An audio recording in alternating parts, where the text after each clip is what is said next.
Бүгінгі шығарылымда доллар қалай әлемдік валюта болды? Алтын стандарты ұғымы қалай жойылды? Және бүгін алтын стандарт ұғымы керек пе? Доллар қашан әлемдік валюта дәрежесіне кетуі мүмкін?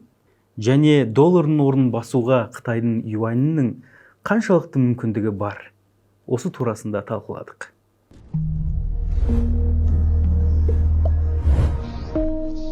Қайырлы күн, сіздермен бірге халықтың мақсаты. Бүгін ақшаның тарихы туралы сөйлесетін боламыз. Ақша дегеніміз не? Біз өмірімізде өзі көп қолданатын дүние ғой. Былай қарайтын болсақ, оның да анықтамасы бар. Ақша дегеніміз жалпыға бірдей эквивалент құн рөлін атқаратын ерекше тауар деп айтылады. Оны былай айтқан кезде ол да тауар. Бірақ та ол кез келген тауардың құнын бойына сыйдыра алатын қасиеті бар. Яғни кез келген тауардың құнын өлшеу қасиеті бар. Сондықтан да оны ерекше тауар деп айтамыз. Ақшаның бірнеше қызметі бар. Біз өмірімізде ақшаның қандай қызметтерін қолданамыз? Бірінші кезекте ол құн өлшем айтып отырғанымыздай, кез келген тауардың құнын өлшеп, соны бағалап, соны сатып ала бастаймыз. Ақша сондай-ақ ол төлем құралы.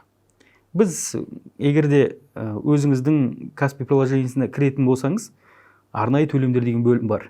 Ол жерде біз өзіміздің ұялы телефонымызға, коммуналдық төлемдерге барлығына төлем жасап отыратынбыз. Ол ақшаның қызметі осындай бар болғандықтан да біз оны сондай мақсатта қолдана аламыз.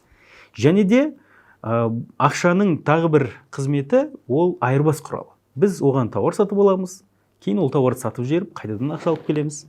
Сосын оған қайтадан тауар сатып аламыз.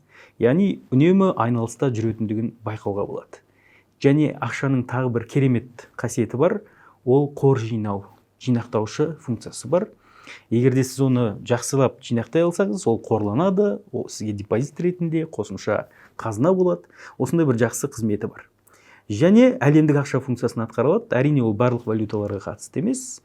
Негізінде әлемдік дәрежеде таралымы жоғары қолданыстағы ақшаны әлемдік валюта ретінде қарастырыламыз.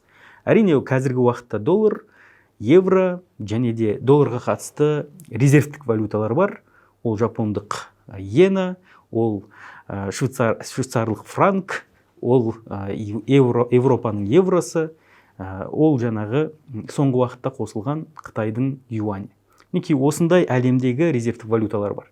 Сонымен қатар біз егерде осы ақшаның тарихына үңілетін болсақ, егер көне заманда біз барлығымыз білеміз, алғашқы монеталар қолданыста болған, алтын, күміс монеталар қолданыста болған, бірте-бірте келіп қағаз ақша пайда болды.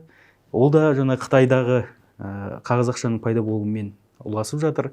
Кейін бірте келіп нарығымызда қолма-қол осы ақша электрондық ақшаға да өтіп жатқанын қазір көріп отырмыз. Электронды шоттағы ақшалар, қазіргі уақытта цифрлық валюталар, әр елде цифрлық валюталар, криптовалюталар пайда болып жатыр. Бұның барлығы ақшаның даму эволюциясы ретінде қарастырылады. Енді бұл туралы егер қысқаша айтып өтетін болсақ, экономикада ақша менен тауар заңдылығы бар. Олардың арасында айналымдағы ақша массасы менен ақша қанша көлемде бар. Сонымен тауар қанша осы мемлекетте өндірілді, сол тауар мен ақшаның арасындағы теңгерімділік болу керек. Егерде қандай да бір мемлекетте ақша өте көп шығарылып, тауар аз өндірілетін болса, онда қарапайым ғана ақшаның құнсыздану функциясы жүзеге асады. Инфляция орын алады, көптеген тауарлардың бағасы құнсыздана бастайды.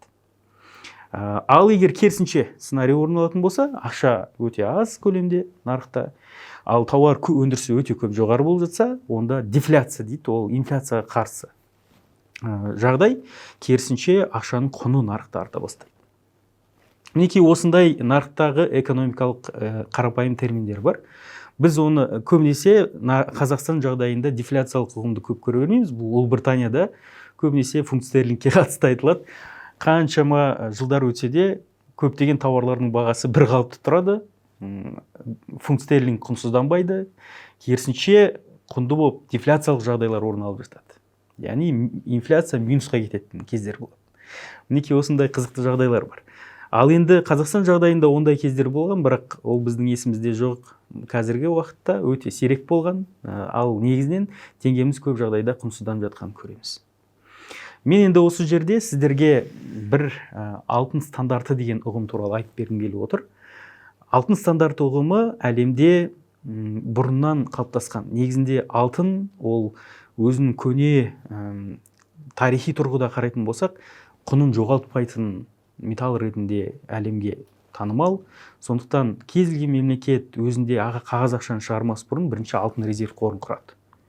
Сосын алтын резерв қорына байлай отыра өздерінде ақшаны өндіріп шығарып, ақшаны айналысқа шығарып отыратын жағдайлары бар. Әлемде алтын стандарты ұғымы бұл екінші дүниежүзілік соғыстың аяғына дейін жүзеге асқан еді. Бүкіл әлемдік валюталардың бәрі алтынға қатысты шағылып отыратын. Алтын негізгі валюта ретінде болды. Ал енді 1944 жылы әйгілі Бреттон Вудс конференциясы орын алды. Сол жерде Бреттон Вудс конференциясының шешімі бойынша алтын стандарты ұғымын алып тастады. Неге? Алтын стандарты ұғымы екінші жағдайға, екінші деңгейге өтті деп айтуға негізі бар. Себебі Америка бүкіл әлемде сол жиналыста мынандай бір мәселені айтады. Не соғыс уже аяқталып келе жатыр, аяқталуға жақын, ал әлем осы екінші дүниежүзілік соғысынан қатты зардап шекті. Енді ең аз зардап шеккен мемлекет ол кім? Ол біз ақш. Және де әлем бойынша ең алтын қоры бірінші орында қай мемлекет? Ол біз. Сондықтан да ұсыныс айтады. Мынандай ұсыныс келтірейік. Біз доллар мен алтынды теңестірейік. Сөйтіп сіздерге долларды әлем бойынша жеткізіп берейік. Қарызға ақша береміз, сол ақшаның есесінде сіздер қалаларыңызды барын қалыпқа келтіресіздер деген ұсынысты айтады.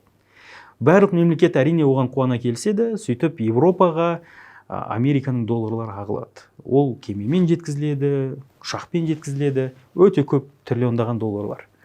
Нәтижесінде Европа сол бірте тез соғыстан кейін қалыпқа келе бастайды. Бірақ уақыт өтеді, Европа оны сезеді, біраз уақыттан кейін өздерінің бағытында жұмыс жасап, өздерінің қаржылық есептерін жасай бастағанда, Америка диктовка жүргізе бастайды. Былай жүр, былай жаса, мынаны былай істе. Сосын Европа елдері бірден айтады, сен кімсің? Құрлықтың ар жағындағы мемлекет. Неге біздің ішкі саясатқа араласасың? Осы кезде Америка бірден тұрып айтады, онда қарыздарды қайтарыңдар. Онда қарыздарды қайтармасаңдар, қолдарын бұрап, мынаны сендер істеуің керексіңдер деген тапсырмалар бере бастайды. Әрине ол Европаға ұнамайды. Сондықтан Европа бірден осы мәселені көтеріп, бірте Американың ықпалынан кету үшін дедоларизация дейді, долларға қарсы саясатты жүргізе бастайды. Енді бірінші егер қарайтын болсақ, осыдан кейін Европа елдері мынандай бір келісімге, Бреттон Вудс конференциясында келісімге келетін болған. Біз сіздерге көп көлемде доллар жеткізіп береміз. Алайда біз ол долларды қайтарған кезде сіздер орнына алтынмен қамтамасыз ету керексіздер деген келісім болған. Бұны Францияның президенті Шарль де Голль сол кезде өзі бүкіл долларларды жинайды да Америкаға айтады. Америка, мінекей, мынау долларларын керек емес, бұның орнына бізге алтын бер. Америка сол жерде тұрады да айтады, біз ондай алтынды бере алмаймыз сіздерге. Өйткені біз соншалықты көп көлемде доллар басып шығарып тастадық, ол мүлдем сәйкес келмейді. Бүкіл әлемге тарап кетті. Біз оны қамтамасыз ететіндей дәрежеде емеспіз деп айтады. Сонымен енді не істейміз дегенде Ямайка конференциясы орын алады. Әйгілі сол жерде барлығын басы жиналған кезде Америка тұрып тағы айтады. Қазір мен көп көлемде доллар шығарып тастадым, ол долларды мен алтынмен қамтамасыз ете алмайтын дәрежеден. Сондықтан да алтын стандарты ұғымын мүлдем алып тастайық деген шешім жасайды. Бүкіл әлем елдері тұрады да жақсы деп соған қол көтеріп, алтын стандарты ұғымын алып тастайды, ал доллар ең негізгі әлемдегі валюта ретінде бекітіледі. Содан бергі қарайғы уақыттың барлығында доллар үстемдік етіп келе жатыр әлемде, және де доллардың қолданыс аясы бүкіл елдерге тарап кеткен, жүріп жатыр. Бірақ бірте Европа бірігіп, оны түсініп дер кезінде ең алғашында өздерінде электрондық есептік шоттар ашып жатыр. Электронный расчетный счет дейді. Алғашында олар EQ деп аталды. Сосын EQ деген ол бұрынғы Францияның валютасы екен, сондай атпен қойған. SDR деген валютаны шығарады. Өз ара Италия мен Франция, Германия өз ара бір-бірімен тауар сатып, тауар айналымын жасаған кезде бірден осы SDR электронды шот арқылы есептесе береді өз ара. Ешқандай валюта ауыстырып, бас қатырмайды. Мінекей кейін 2000 жылдарда өздеріңіз білесіздер, жаңа осы Еуропалық одақ елдерінің арасында еуро дейтін валютаны қолма-қол ақша ретінде шығарды. Бұның барлығы не үшін жасалып отыр? Американың белгілі бір дәрежеде үстемдігі мен ықпалынан кету мақсатында. Егер қазіргі уақытта қарайтын болсақ, қазір осы Ресейде, Қытайда, үлкен алпауыт елдердің бәріне қарасаңыз, дедоларизация саясатын жүргізіп жатыр. Қазақстанда да соның ішінде осы доллардан ақырын кету мәселесіне өтіп келе жатқанын байқаймыз. Бұның барлығы не үшін жасалынып жатыр? Доллардың әлемдегі үстемдігін кетіру мақсатында деп айтуға негіз бар. Бірақ та әрине Ресейдің өзі әлемдегі сауда қарым-қатынасында үлесі өте жоғары емес. Олар да өзінің газын керек болса рубльмен сатып алыңдар деген мәселесі Америка қатты ықпал етіп тұрған жоқ. Бірақ та соңғы уақытта болған Пекиннің жаңа Қытай елінен Сауд Арабиясына юаньмен Сауд Арабиясы мұнайын сатып аламыз деген шешімге келгені Вашингтонға қатты әсерін тигізді. Бірден реакция беріп, бұл мәселеге қарау керек, бұл мәселені дұрыстап көтеру керек деген мәселені айта бастады. Сондықтан да қазіргі әлемдік тенденция осындай болып тұр. Әрине мен экономист ретінде айтушы едім, алтын стандарт ұғымы керек, оны қайтару керек. Бұл жалпы әлемдік қаржылық жүйенің негізгі заңдылықтары сонымен өзі реттеледі. Енді қазіргі әлемдік жағдайда қарайтын болсақ, тіпті Американың өзінің ғалымдары бар. Мысалға Джозеф Стиглиц, Нурель Рубини деген сияқты Нобель сыйлығының иегерлері. Олар да Американың долларының күні бір күні болмаса бір күні бітуге жақын қалды деген мақалалары бар. Демек, долларда ертең ол жарқырап тұра бермейді, жұлдыз еке жұлдызда мәңгі жарқырап тұрмайды деген сөздей.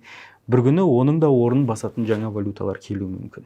Ол негізгі резервті валюталардың қатарынан шығуы мүмкін. Соңғы уақытта сол резерв валюталардың қатарына юань қосылғанына қарағанда, Қытайдың бұдан әбден өзінің көздеп отырған мақсаты бар екенін байқаймыз.